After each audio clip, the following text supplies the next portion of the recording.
مسیح یسوع میں میرے پیارے بہن بھائیوں، بزرگوں، بچوں، میں آپ سب کی خداوند یسوع مسیح میں سلامتی چاہتا ہوں۔ آج ہم خداوند کے کلام میں سے بہت ہی اچھا سبق سیکھنے کو ہیں۔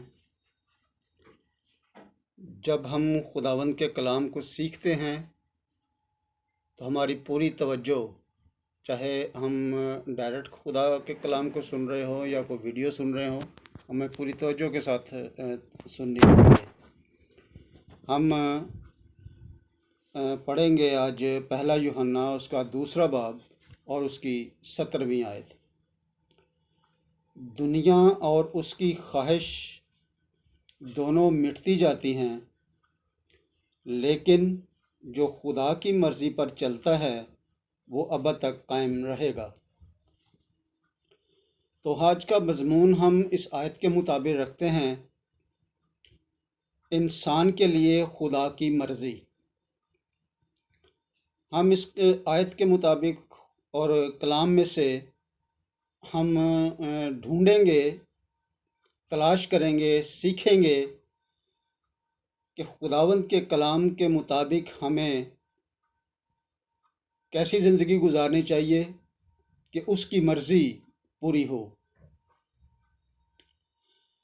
اس آیت میں سے جو ایک سوال نکلتا ہے وہ یہ ہے، جو خدا کی مرضی پر چلے اس کو کیا اجر ملے گا؟ تو جواب اسی آیت میں ہمیں ملتا ہے کہ وہ ابد تک قائم رہے گا۔ ابد تک کا مطلب ہے ہمیشہ کے لیے، مطلب کہ جب ہم خداوند کی مرضی پر اس زندگی کو گزاریں تو ہمیں مرنے کا بھی کوئی ڈر یا خوف نہیں ہے، کیونکہ وہ ابد تک قائم رہے گا۔ کیونکہ جب کوئی مسیح کا بندہ اس میں مرتا ہے یا اس دنیا سے رحلت کرتا ہے تو کہا جاتا ہے کہ وہ مسیح میں سو گیا، اور سویا انسان دوبارہ اٹھتا ہے۔ دوسرا اس میں سوال یہ ہے، خدا کی مرضی پر ہمیں چلنے کے لیے کیا کرنا ہوگا؟ جواب، اچھے کام کرنے ہوں گے۔ اور اچھے کام کیا ہیں؟ خدا کی مرضی کو ہم کیسے پورا کر سکتے ہیں؟ جواب ہے پہلے پطرس میں اس کا 4 باب اور اس کی 2 آیت میں، تاکہ آئندہ کو اپنی باقی جسمانی زندگی آدمیوں کی خواہش کے مطابق نہ گزاریں بلکہ خدا کی مرضی کے مطابق۔ اب خدا کے کلام نے ہمیں یہ تو بتا دیا کہ ہم آدمیوں کی خواہش کے مطابق زندگی نہ گزاریں بلکہ کس کے مطابق گزاریں؟ خدا کی مرضی کے مطابق۔ اب اس میں یہاں ایک سوال پیدا ہوتا ہے کہ خدا کی مرضی کیسی ہے؟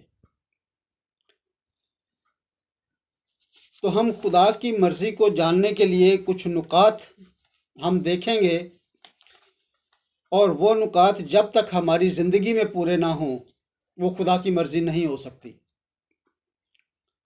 نمبر 1، سب کے سب یک دل رہو، مطلب محبت۔ ہمدرد رہو، یعنی ہمدرد مندی اور شریک درد، کسی کو دکھ میں دیکھ کر اس کو اپنا دکھ سمجھنا۔ برادرانہ محبت، یعنی برادری میں یگانگت۔ نرم دل بنو، یعنی رحم دلی اور طبیعت میں نرمی۔ نمبر 5، فروتن بنو، یعنی عاجز یا خاکسار بنو۔ نمبر 6، بدی کے عوض بدی نہ کرو۔ نمبر 7، گالی کے بدلے گالی نہ دو۔ نمبر 8، زبان کو بدی سے باز رکھو، یعنی برائی یا شرارت سے اپنے آپ کو باز رکھو۔ ہونٹوں کو مکر کی بات کہنے سے باز رکھو، مطلب فریب या धोखा देने से अपने आप को बाज रखो। नंबर 10, नेकी को अमल में लाओ। नंबर 11, सुलह के तालिब रहो, यानी अमन पसंद रहना है। और नंबर 12वां है, रास्तबाजी की खातिर दुख सहो, ईमानदारी। नंबर 13वां है, अपने दिलों को मुकद्दस समझो, हर वक्त रूह में मुस्तैद रहो। ये 14 नुकात अगर हमारी ज़िंदगी में हैं तो हम खुदा की मर्ज़ी पर चलते हैं, और अगर ये हमारी ज़िंदगी में नहीं हैं तो इसका हम उलट लगा लें कि हम खुदा की मर्ज़ी पर नहीं चलते, तो हमारे लिए सज़ा का एक अमल जारी है। क्योंकि जब तक हम खुदावंद में दावा करें कि हम खुदा के साथ चलते हैं और ये हमारी ज़िंदगी में 14 नुकात ना हो, तो हम खुदा की मर्ज़ी पर नहीं चलते। और उल्ट होने का मतलब क्या है कि इसका उलट सारा कर लें, तो इसका मतलब है हर तरह की बुराई हम में मौजूद है। मसलन लड़ाई झगड़ा, नशाबाजी, नाच रंग, शराब नोशी, बदी, चोरी, कत्ल करना, राहज़नी और इनके अलावा जितने भी गुनाह हम में पाए जाते हैं वो सब खुदा की मर्ज़ी में शामिल नहीं हैं।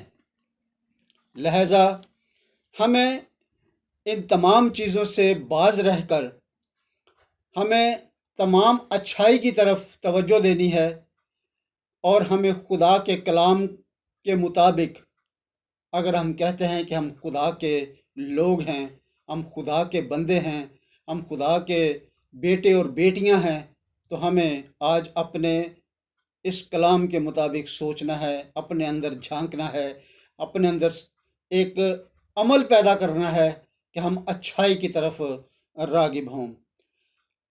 लिहाजा हमें तमाम अच्छाई अपने अंदर रखते हुए खुदा की मर्ज़ी पूरी करना है। मतलब जब हमने ये 14 नुकात हमने देखे हैं तो इसमें ख़ास जो चीज़ें आजकल के नौजवानों के लिए हैं कि गाली के बदले गाली ना दो, ज़ुबान को बदी से बाज रखो, मतलब कि किसी को बुरा ना कहो, किसी को इस ज़ुबान से ठगो नहीं, नेकी को अमल में लाओ। अगर कोई दुख में है तो उसके साथ नेकी से पेश आओ, जैसे खुदावंद यीशु मसीह ने सामरी की मिसाल दी कि एक ज़ख्मी आदमी को सारे छोड़कर चले जाते हैं, जिसमें काहिन भी शामिल हैं, लेकिन एक सामरी आता है और वो उसको लेकर चला जाता है कि वो उसका इलाज करवाए। तो हमारे अंदर भी ये चीज़ें होनी चाहिए। हम गरीबों की मदद करें, हम बीमारों की तीमारदारी करें, हम भूखों को खाना खिलाएं, तब हम खुदावंद की मर्ज़ी के मुताबिक चलते हैं।